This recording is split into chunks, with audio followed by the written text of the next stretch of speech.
The ship came down slow and quiet, the way things do when they want to look important. It was long and silver, with clean lines that caught the light of Earth's sun and threw it back like a mirror. It hovered over Lunar Base Command for almost 3 full minutes before it landed. That was not an accident. That was a statement.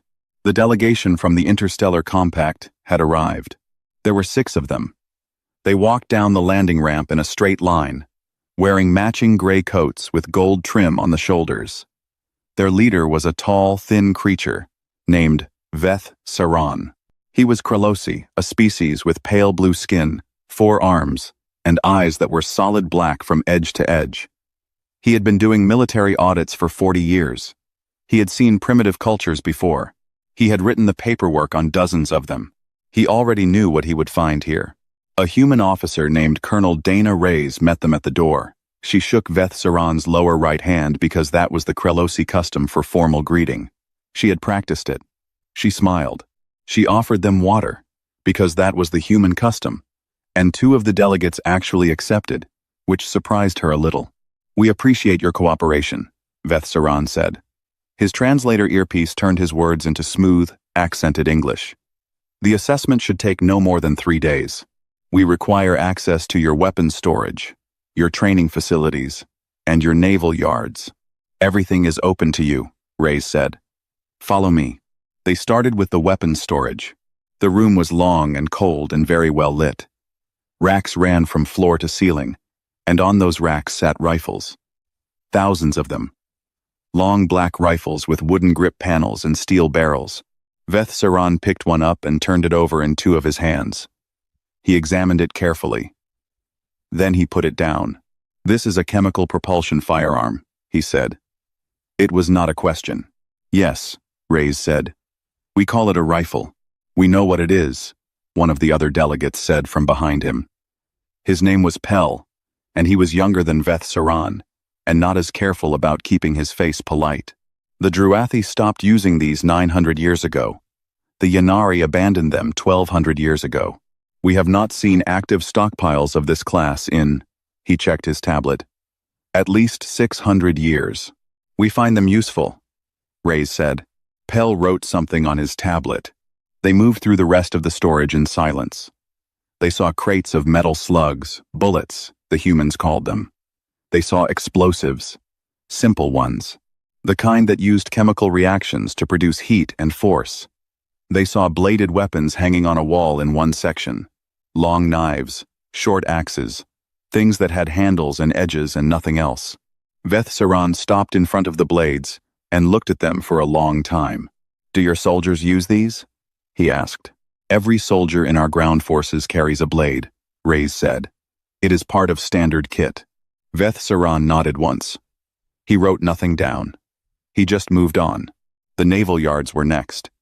They took a short transport to the far side of the lunar base, where the warship sat in dry dock above the surface, held in place by magnetic cradles. The ships were big. That was the first thing the delegates noticed, and the one thing they could not dismiss. Human ships were built like walls, heavy, wide, armored on the outside with thick plates of dark gray metal that had small burn marks and scoring on them from previous engagements. "You are still using physical armor," Pell said, and now he did not try to hide the disbelief in his voice. "We are," Reyes said. "Energy shielding has been the standard in this arm of the galaxy for over 3 centuries, Pell said. "Physical armor is heavy," Reyes said. "Yes, we know." Pell wrote something on his tablet again. It was a long something. Reyes watched his stylus move and said nothing. The training facilities were last. They were saved for the final afternoon of the visit, and it was there that things got quiet in a different way. The delegates stood on an elevated walkway and looked down at a training floor the size of a football field. Below them, a unit of human soldiers was running a drill. They were not using weapons. They were fighting each other with their hands, grabbing, throwing, hitting, locking arms and legs together in tight, controlled struggles. "What are they doing?" one of the delegates asked. "Close quarters combat training," Reyes said. "Hand to hand. Every soldier runs 4 hours of this per week."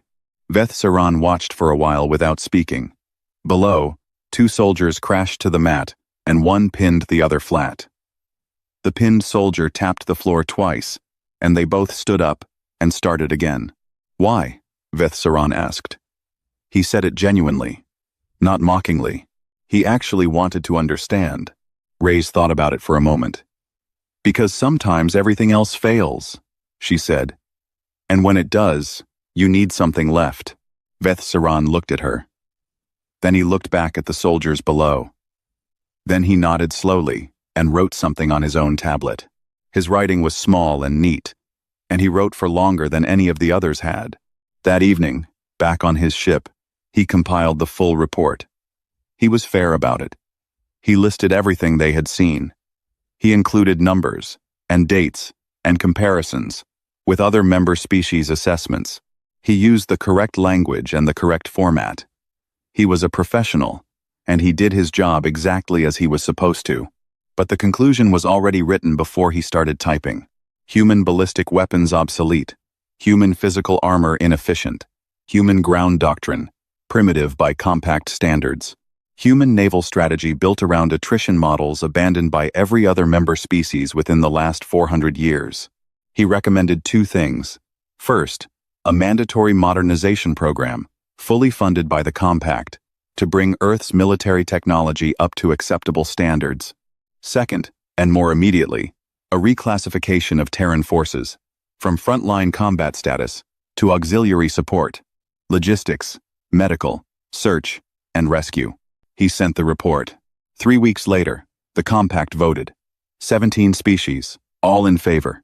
Humanity was removed from the frontline registry and moved to support classification, effective immediately. The decision was sent to Lunar Base Command in a formal packet. Colonel Reyes received it on a Tuesday morning. She read it twice. Then she forwarded it to her superiors and went to get coffee. In the break room, she ran into General Okafor, who commanded the entire Terran Defense Directorate. He was already there, already holding a cup, already reading the same packet on his own screen. He looked up when she walked in. He did not look angry. He did not look surprised. "Well?" he said. "Well?" she said. He took a sip of his coffee. "Get back to work." She nodded. She poured her cup. She went back to her office. And at Lunar Base Command, and at every training ground and naval yard and weapons facility on Earth and its colonies, everything continued exactly as it had before. The drills ran. The rifles were cleaned. The blades were sharpened. The heavy ships sat in their cradles and waited. Nobody stopped. Nobody changed anything. They just kept building for the worst case. Because somewhere, in the back of every general's mind, in the quiet space behind every soldier's eyes, there was a simple truth that the Compact had written reports about, but never truly understood. The worst case was always real. It had always been real, and it was coming. Nobody saw them coming. That was the first thing. In a galaxy full of civilizations that had spent centuries building sensors and early warning systems and watchtowers at the edge of known space, nobody saw them coming. They did not use any drive signature that the Compact's instruments were tuned to detect. They did not broadcast any signal. They sent no advance ships. They gave no warning. One day, the Orion frontier was quiet. The next day, it was not. The first reports came from a colony called Vashin 4, a small world near the edge of Krelosi space. The colony's communication array sent 3 messages before it went silent. The first was a standard distress call. The second was a sensor reading, garbled and corrupted. The third was a single line of text, sent manually by a comm operator who was clearly not sitting calmly at a desk when she typed it. It read, "They came from nowhere, and they are not stopping." Then nothing. The Compact's Emergency Council met within 48 hours. The sensor reading from the second message was cleaned up and analyzed by 17 different teams across 9 worlds. What they found did not look like a ship. It looked like a storm. A moving, organic, enormous storm. Thousands of objects, each one between 20 and 200 meters long, traveling in a loose formation that changed shape constantly, like a school of fish, reacting to something in the water. No one had ever seen anything like it. Admiral Grave of the Yanari High Fleet was the first to use the word everyone was thinking. She said it quietly and without drama. in the middle of a meeting, while looking at the sensor image on the screen in front of her. "Swarm," she said. Nobody argued with the word. It fit. The compact mobilized 3 full fleets within 2 weeks. The Yanari Third Fleet, the Krelosi Combined Arm, and the Druathi Deep Navy. Together, they represented the most advanced collection of military technology the galaxy had ever assembled in one place. Energy cannons that could vaporize a small moon. Shield matrices built from layered quantum fields, tested against every known form of attack, and rated nearly impenetrable. Targeting systems so precise, they could hit a moving object the size of a ground vehicle from 3 planetary diameters away. The commanders were confident. They had reason to be. They had the numbers, the technology, and 4 centuries of refined war doctrine behind them. The first engagement lasted 11 minutes. It began cleanly enough. The Yanari Third Fleet made contact with the edge of the swarm at the edge of Vashan space and opened fire with their energy arrays. The beams hit. There was no question about that. The targeting systems confirmed multiple direct impacts on dozens of the enemy vessels. But the enemy vessels did not stop. The beams were hitting something hard. Something that was getting harder as the fight went on. The enemy ships, if they could be called ships, were organic. Grown, not built. And whatever they were made of, it reacted to the energy from the compact's weapons by hardening the outer shell of each vessel, calcified under energy fire, thickening and strengthening with each hit. The compact was, in effect, building armor for their enemy while trying to destroy them. That was the first problem. The second problem was the numbers. The compact's targeting systems were some of the finest ever made, but they were built to track and prioritize threats in a normal engagement. Dozens, perhaps a few hundred targets at most. The swarm numbered in the thousands. The targeting computers began to slow. Then they began to drop targets. Then they began to miss. The third problem was the most terrifying. The swarm did not care about losses. It did not pause when ships were destroyed. It did not pull back to regroup. There was no visible command ship to target, no leader to remove, no hierarchy to collapse. Wherever one part of the swarm was thinned out, the rest simply moved in and filled the gap. It was like trying to punch water. The Yanari Third Fleet was destroyed in 11 minutes. The Krelosi Combined Arm arrived 6 days later and lasted 22 minutes before it broke and retreated. 3 of its 8 capital ships were lost. The other 5 were damaged badly enough that they could not fight again without months of repair. The Druathi Deep Navy did not even reach the engagement zone. Their admiral looked at the battle records from the first 2 fights, read the sensor data, and sent an honest report back to the council. "Our weapons are not effective against this enemy. We request immediate reassessment before committing further forces."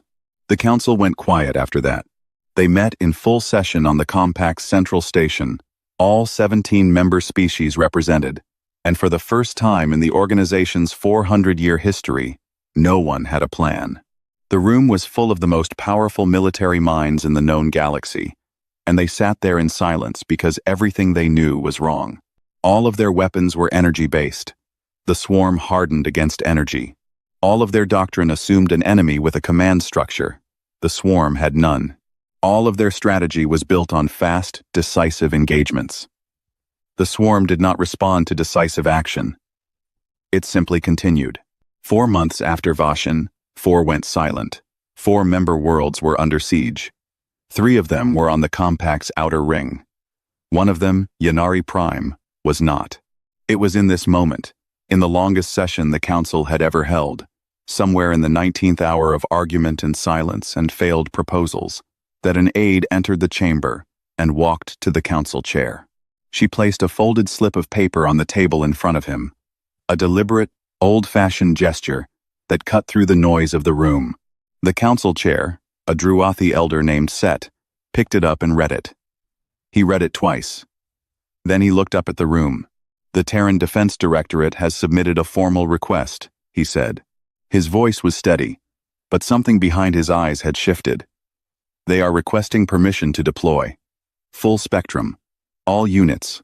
All weapons." The room was quiet. Someone near the back said softly, "We stripped them of frontline status. We classified them as support." "I know," Set said.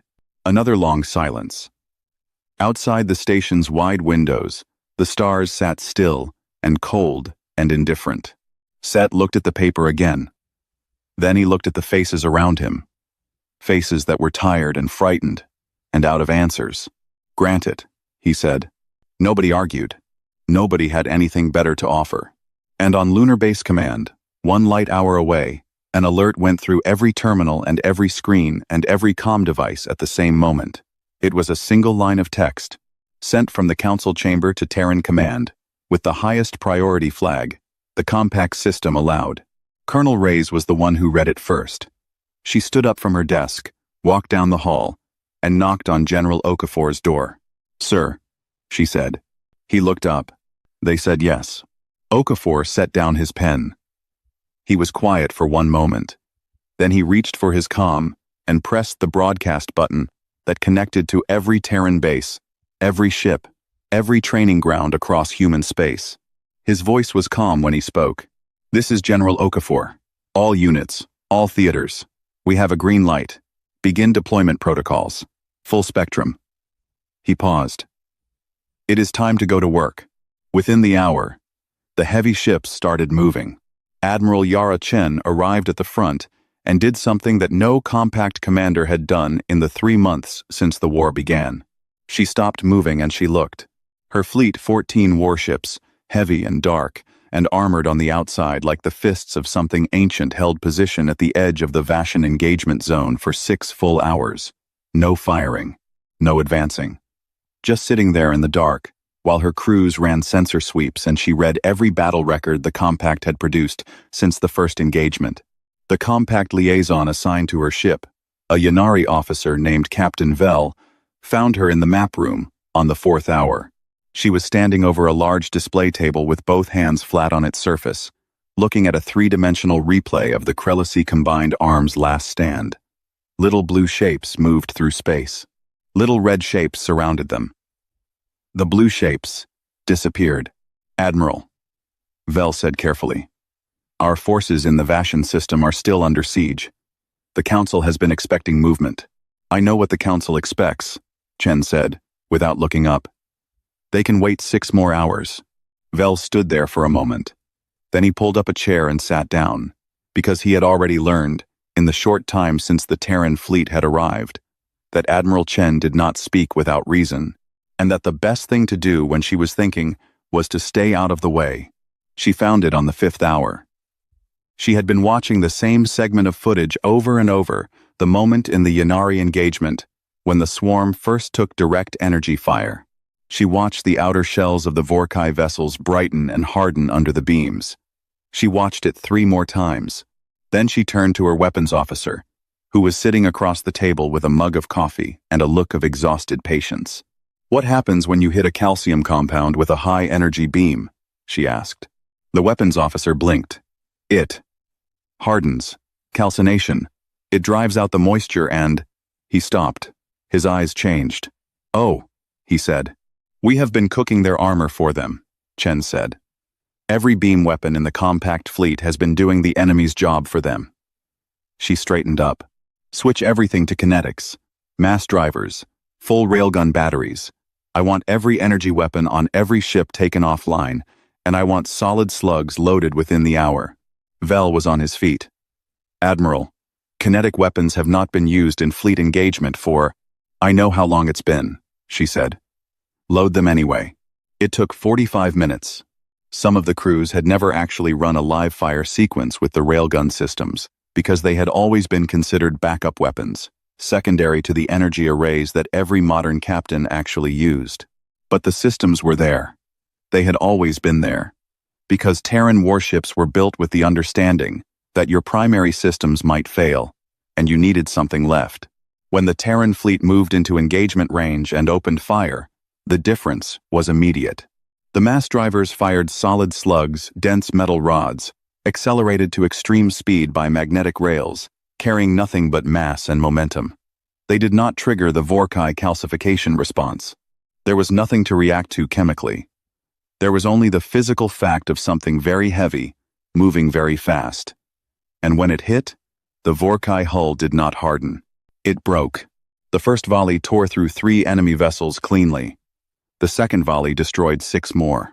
By the third, the swarm had changed shape, pulling back from the front of the formation the way it always did, the way it had always worked, filling gaps, adjusting, but it was adjusting to a new kind of damage that it had never experienced before.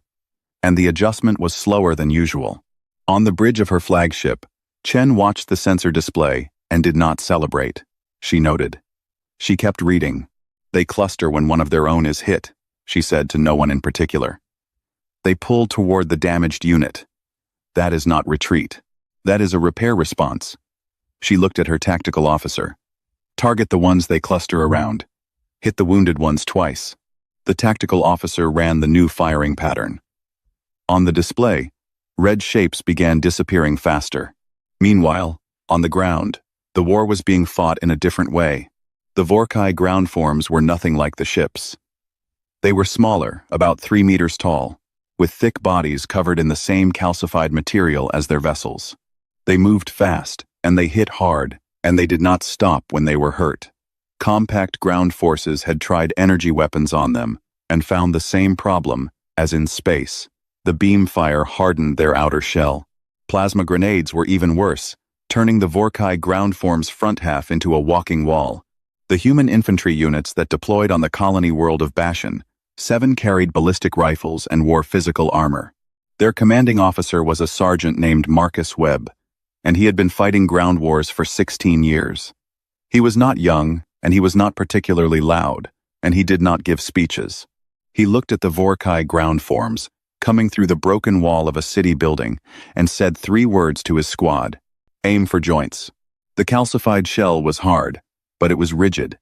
The joints, the connecting points between the calcified sections, were softer. They had to be, or the creature could not move. A ballistic slug at the right angle, aimed at the right spot, went through. It did not bounce off or get absorbed. It went through, and the Vorkai ground form fell. Webb's squad of 12 soldiers held a city block for 11 hours. Not because they were exceptional, though they were, but because their training had prepared them for exactly this kind of fight. Long hours. Ammunition management. Fighting in small spaces. Taking ground 1 room at a time, and then holding it. When the energy weapons of the compact ground forces failed against the calcified shells, those soldiers pulled back. When the ammunition of the human infantry ran low, they did not pull back. They went to blades.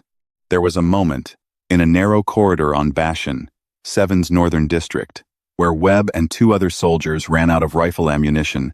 At the same moment, 3 Vorkai ground forms came through the wall. Webb pulled his combat knife. So did the soldiers on either side of him. And in that corridor, in that ugly close dark, they went forward instead of back. They found the joints. A compact military historian reviewing the gun camera footage 3 weeks later said that she could not write a clean summary of what she saw. It was not clean. It was not elegant. It was not the kind of thing that fit into a tidy after-action report. But it worked. When the relief force finally reached the northern district, they found Webb and his 2 soldiers standing in the corridor. They were all injured. They were all still standing.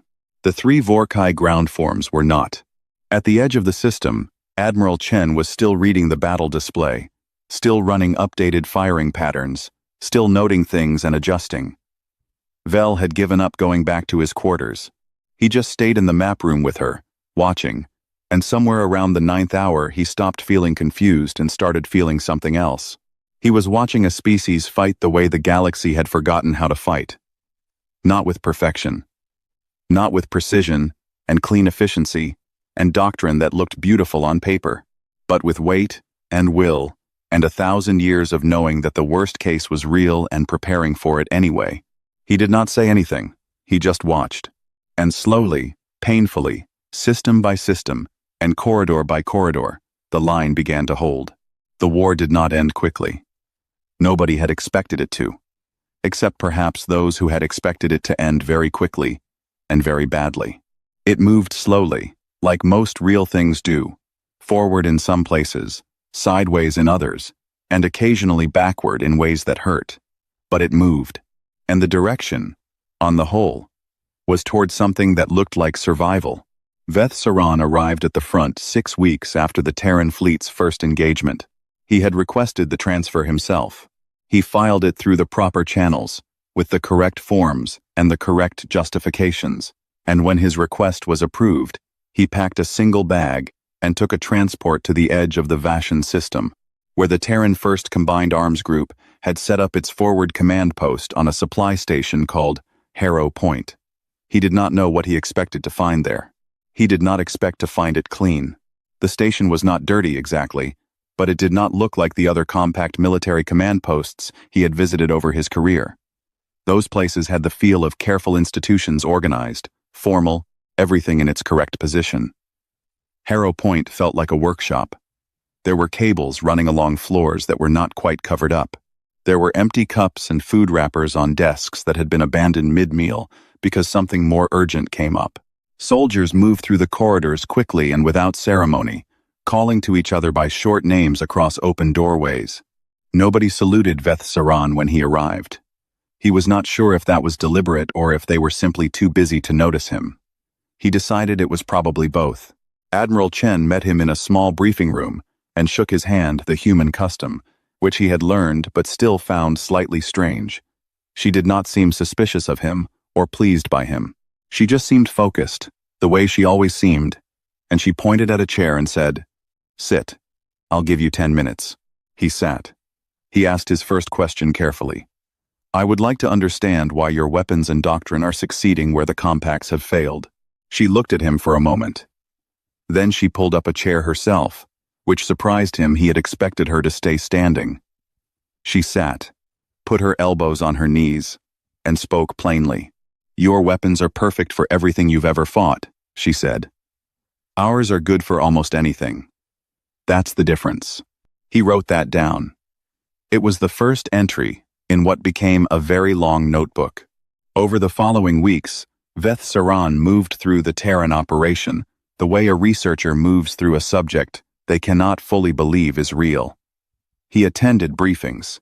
He spent time on the ground, embedded with infantry units. He reviewed weapons logs, maintenance records, training schedules. He sat in on debriefs where soldiers described engagements in plain, tired language, and sergeants asked careful questions about what went wrong as often as they asked about what went right.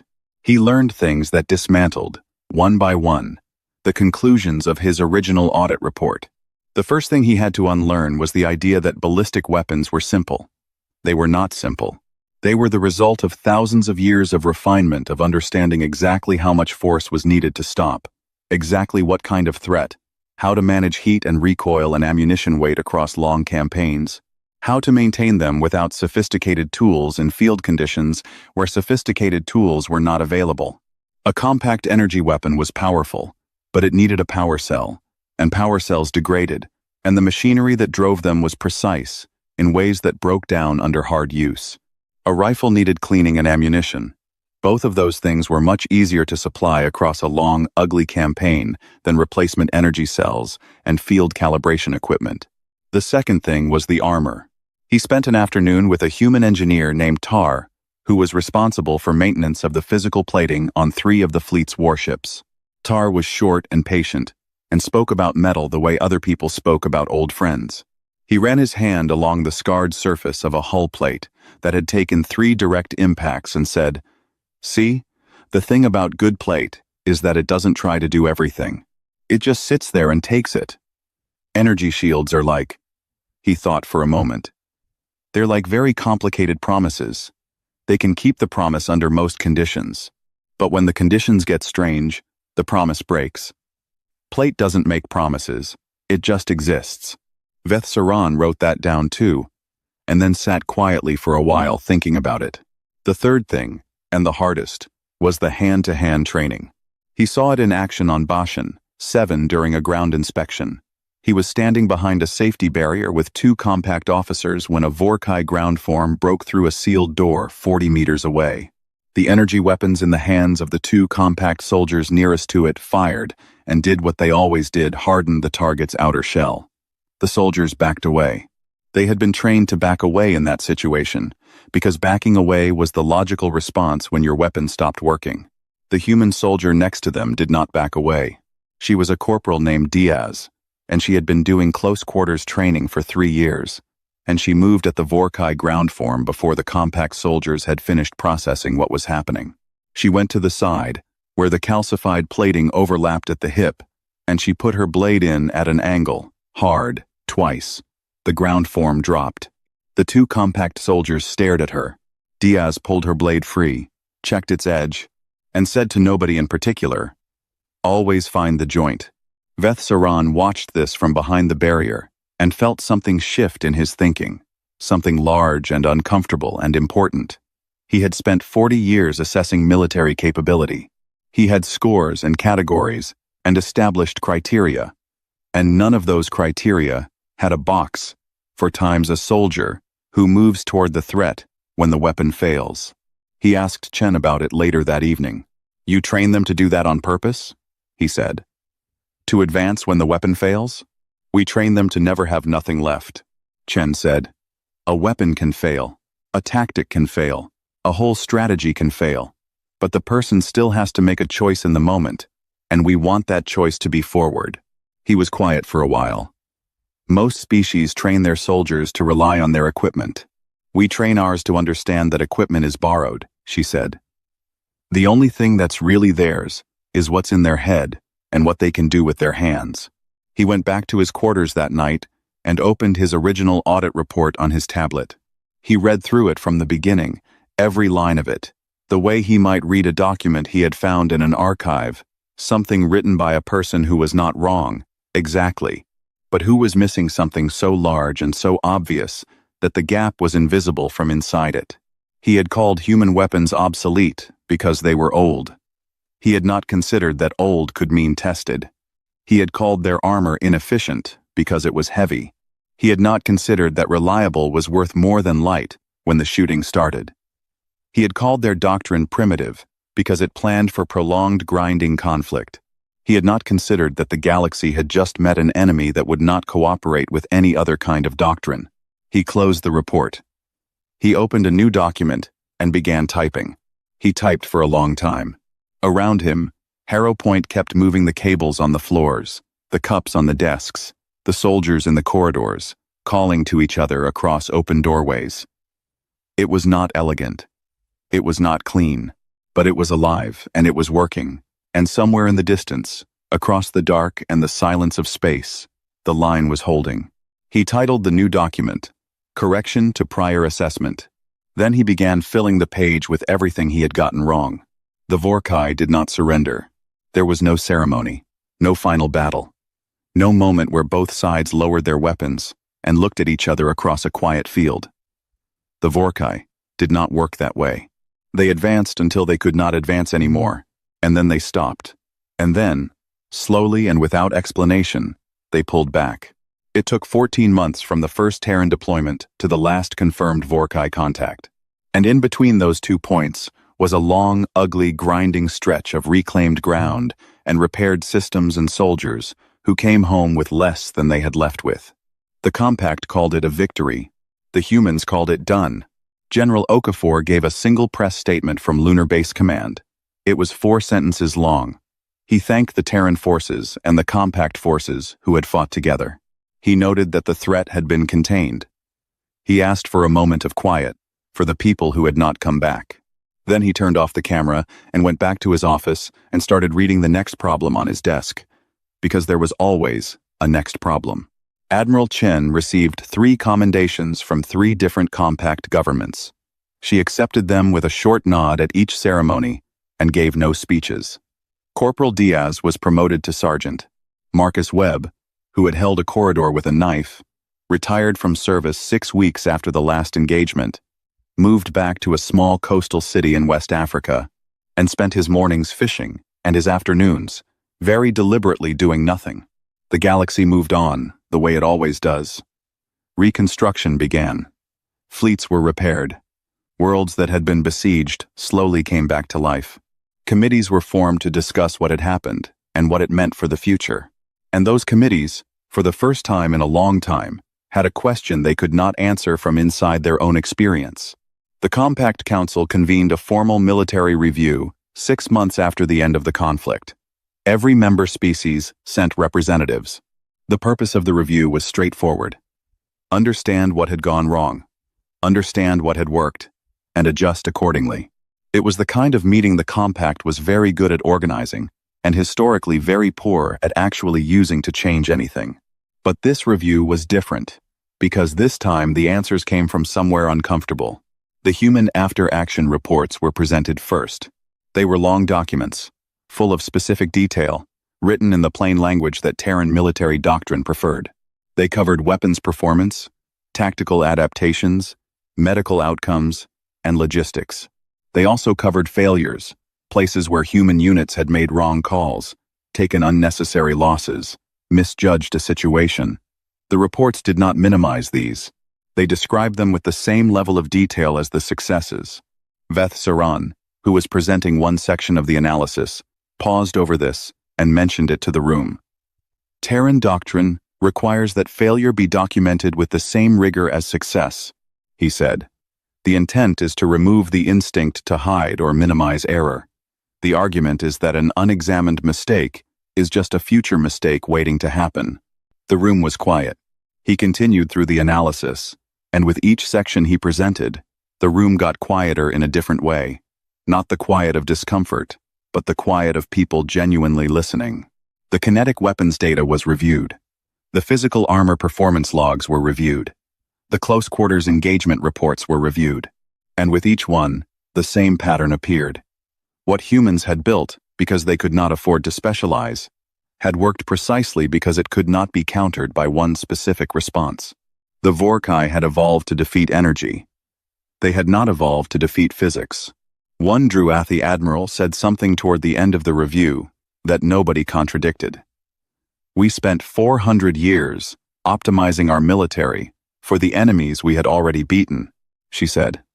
We did not prepare for the enemy we had not met yet. She paused. They did. The formal reclassification vote took place 2 weeks after the review. It was not a close vote. 17 species, all in favor. Humanity's combat designation was upgraded not back to Tier 1, but to a new classification that the Council had to create specifically because no existing category was adequate.